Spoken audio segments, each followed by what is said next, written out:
There are rules. The universe has rules. Deep, fundamental, mathematically precise rules about how matter behaves, how gravity works, how things form and grow and evolve over time. These rules are not suggestions. They are not approximations. They are the bedrock of everything we understand about the cosmos. Every planet, every star, every galaxy, every structure in the observable universe formed and evolved according to these rules. And black holes follow them too. Or they are supposed to. A black hole grows by consuming, by absorbing matter from its surroundings. Gas, dust, the remnants of nearby stars, drawn in by gravity, converted to energy and mass, added to the black hole's total. It is a process governed by the same rules that govern everything else. It has speed limits, physical constraints, a maximum rate at which matter can fall inward before the radiation produced by infalling material pushes back against further accretion. This limit has a name, the Eddington Limit, and it defines the theoretical maximum rate at which a black hole can grow at any given time. Breaking the Eddington limit does not mean exceeding the speed of light. It means breaking the balance between gravity pulling matter in and radiation pushing matter out. Breaking it briefly under extreme conditions is theoretically possible. Breaking it massively and repeatedly over long periods of time in the early universe is not supposed to be. And yet, when astronomers began studying the most distant, most ancient quasars, the brilliant cores of galaxies powered by supermassive black holes in the very early universe, they found something that the rules said should not exist. Black holes already containing billions of solar masses of material when the universe was less than 1 billion years old, when there was not supposed to have been nearly enough time for anything to grow that large. This is the black hole that is breaking physics, and the more carefully scientists study it, the more broken the physics looks. To understand why these black holes are breaking physics, you first need to understand how black holes are supposed to grow. It begins with a seed. In the early universe, the first black holes formed from the deaths of the first stars, those population 3 stars, massive, brilliant, short-lived, collapsed at the end of their lives into stellar mass black holes, objects perhaps 10 to 100 times the mass of the Sun. Tiny by the standards of what we eventually find at the centers of galaxies. From these seeds, black holes grow by accretion, matter from the surrounding environment, gas from nearby molecular clouds, debris from disrupted stars, material from the broader galactic gas reservoir, falls inward under gravity. As it falls, it forms an accretion disk, a swirling, superheated storm of material spiraling toward the event horizon. And here is the critical constraint. As matter falls inward and heats up, it radiates enormously. The energy released by infalling material just outside the event horizon is the most efficient energy conversion process in the universe. Black hole accretion can convert up to 40% of infalling mass into pure energy. For comparison, nuclear fusion in stars converts less than 1%. This radiation, this tremendous outpouring of light and heat and X-rays from the accretion disk, pushes back against the infalling material. The radiation pressure acts outward, opposing the gravitational attraction pulling in. At the Eddington limit, these two forces balance exactly, radiation pushing out as strongly as gravity pulling in. Above this limit, the radiation from the accretion disk is powerful enough to push material away before it reaches the black hole. Accretion is self-limiting. The black hole cannot consume faster than the Eddington rate without blowing away its own food supply. Under the Eddington limit, the maximum rate of growth for a black hole is calculable. A black hole can roughly double its mass in a characteristic timescale called the salpeter time, approximately 45 million years. Now, start with a stellar mass black hole seed of perhaps 100 solar masses, formed from one of the first stars in the universe. The universe at that time was perhaps 200 to 300 million years old. How long does it take, growing at the maximum Eddington rate without a single second of interruption, without a pause, to reach a mass of 1 billion solar masses? The calculation is straightforward. About 1 billion years. But the quasars we are finding, the most ancient ones, in the very early universe, host black holes of 1 billion, 2 billion, even 10 billion solar masses, at times when the universe was only 700 to 800 million years old. Do the subtraction. A black hole with 10 billion solar masses in a universe 700 million years old. Starting from nothing, 700 million years is available for growth. Growing at the absolute maximum Eddington rate without a single second of interruption does not produce 10 billion solar masses in 700 million years. Not even close. The physics says these black holes should not be this big. And they are. The most extreme examples have their own designations, their own records, their own places in the growing literature of the cosmological crisis they represent. One is called J0313-1806, discovered in 2021, located at a redshift of 7.64, meaning the universe was approximately 670 million years old when its light departed, an age of less than 5% of the universe's current lifespan. At that moment, J0313-1806 hosted a supermassive black hole containing approximately 1.6 billion solar masses. 1.6 billion solar masses at 670 million years into cosmic history.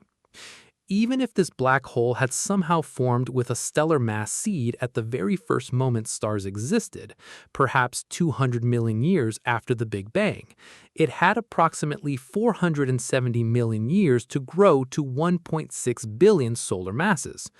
Growing at the maximum possible Eddington rate for every single second of those 470 million years, with no pauses, no interruptions, no periods of reduced accretion, produces a mass of perhaps a few billion solar masses. Barely possible, barely, but requiring the most extreme, most sustained, most continuous accretion regime imaginable. A black hole that somehow consumed matter at the absolute maximum physical rate for nearly 500 million years without once slowing down. That does not happen in the universe we understand. Accretion is not continuous.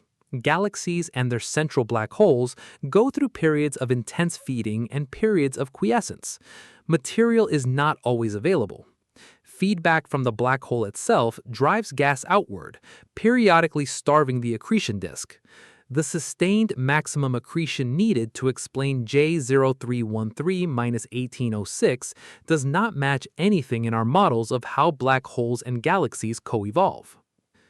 And then there is J1030 plus 0524 and ULAS J1342 plus 0928, and dozens of others in the catalog of the most distant quasars ever discovered, each one hosting a black hole that is, in some measure, too massive for its age. Together, they form a pattern. The early universe contains far more very massive black holes than our models predict, far more than can be explained by the standard growth mechanisms operating within standard physical constraints. Something is wrong, or something is missing, and the scientific community is working through the candidate explanations with an urgency that reflects how fundamental the problem is. One candidate, super-Eddington accretion. If black holes can sustain accretion rates significantly above the Eddington limit, if there are physical mechanisms that allow matter to fall in faster than the radiation can push it out, then growth rates much higher than standard models allow become possible. Some theoretical models suggest that in very dense, very gas-rich environments, like the interiors of the most massive molecular clouds in the early universe, the infalling material can be so thick, so optically opaque, that the radiation produced in the inner accretion disk is trapped within the inflowing gas and cannot escape to push back against accretion. Super-Eddington accretion, radiatively inefficient, growing the black hole faster than the standard limit allows. It has been theorized, plausible, not yet confirmed by direct observation. And then there is a third candidate, perhaps the most radical. What if dark matter plays a role? Some models suggest that in the very early universe, dark matter could have concentrated in ways that accelerated the growth of the first black holes, providing an additional mass source beyond ordinary baryonic matter. Each candidate modifies the standard model. None has yet been proven. And in the meantime, the black holes sit in the data, enormous, ancient, breaking the rules. Before James Webb launched, the most distant known quasars and the supermassive black holes they contained were already a significant problem for standard cosmological models. But they were, in some sense, a manageable problem. Perhaps, some scientists argued, the most extreme quasars were outliers, statistical rarities, the most improbable tale of a distribution. Perhaps they formed under conditions so unusual that they do not represent a systematic failure of our models, but merely the most extreme edge cases. Then Webb started looking. Webb has not just found more distant, more massive black holes, it has found them in greater numbers than expected. The population of very massive black holes in the early universe, the abundance, the density, how many of them exist per unit volume of early universe is higher than any model predicted. This is not an outlier problem. This is a population problem. There are too many of these objects, not just too massive individually, too numerous collectively. Webb has detected active galactic nuclei, galaxies with actively accreting central black holes, at redshifts that place them in the first billion years of cosmic history, in numbers that exceed theoretical predictions by significant factors. And some of these black holes appear to be growing faster than even super-Eddington models cleanly allow. There are also puzzling structural observations. Some of the galaxies hosting these early massive black holes are unusually compact, unusually evolved in their stellar populations. The same problem we see with the impossible galaxies, mature, massive, structured galaxies existing before the bottom-up model says they should, seems to be intimately connected to the massive black hole problem. It is possible that the two mysteries are the same mystery, that whatever physical process allowed the first supermassive black holes to grow so fast also accelerated the formation and evolution of the galaxies around them. That the seed problem and the galaxy formation problem and the Hubble tension are all symptoms of a deeper misunderstanding of how the early universe worked. Something happened in the first billion years that our models do not capture. Something efficient, something rapid, something that built structure, black holes, galaxies, stellar populations, faster and at larger scales than standard physics allows. What that something is remains, at this moment, unknown. But the shape of the problem is becoming clearer with every Webb observation. And clarity about the shape of a problem is the first step toward its solution. Physics is not breaking. Let us be precise about that. The black holes in the early universe are not violating the laws of nature. They are not contradicting the speed of light or the second law of thermodynamics or the conservation of energy. They are not doing anything that is fundamentally impossible in a physical sense. What they are doing is violating our models of those laws, our current best understanding of how those laws operate in the specific environment of the early universe that we have never previously been able to study with this precision. And that is a very different thing. The laws are fine. The laws are holding. Our description of what the laws produce under the specific conditions of an early universe that we have never previously been able to study with this precision turns out to be incomplete. This distinction matters enormously because a violation of the laws would be genuinely catastrophic, would require throwing out the foundations of modern physics and starting from something we do not yet have. An incomplete model, on the other hand, is a solvable problem. It requires new ideas, new mechanisms, new physics in the sense of physics we had not previously discovered or correctly applied, not in the sense of physics that contradicts what we know. Super-Eddington accretion mechanisms, if confirmed, are new physics in this productive sense. Direct collapse black holes, if confirmed, are new physics in this productive sense. Any modification to our understanding of dark matter or dark energy that explains the early universe's surprising productivity, new physics in this productive sense. The history of science is the history of incomplete models being completed. Newton's model of gravity was incomplete, didn't account for the perihelion of Mercury, didn't account for gravitational dilation. Einstein completed it with general relativity, not by throwing out Newton's equations, but by revealing the deeper framework they approximated. General relativity is incomplete, cannot be reconciled with quantum mechanics at the Planck scale. The theory of quantum gravity that completes it is one of the great outstanding projects of theoretical physics. Lambda LCDM, our standard model of cosmology, is incomplete.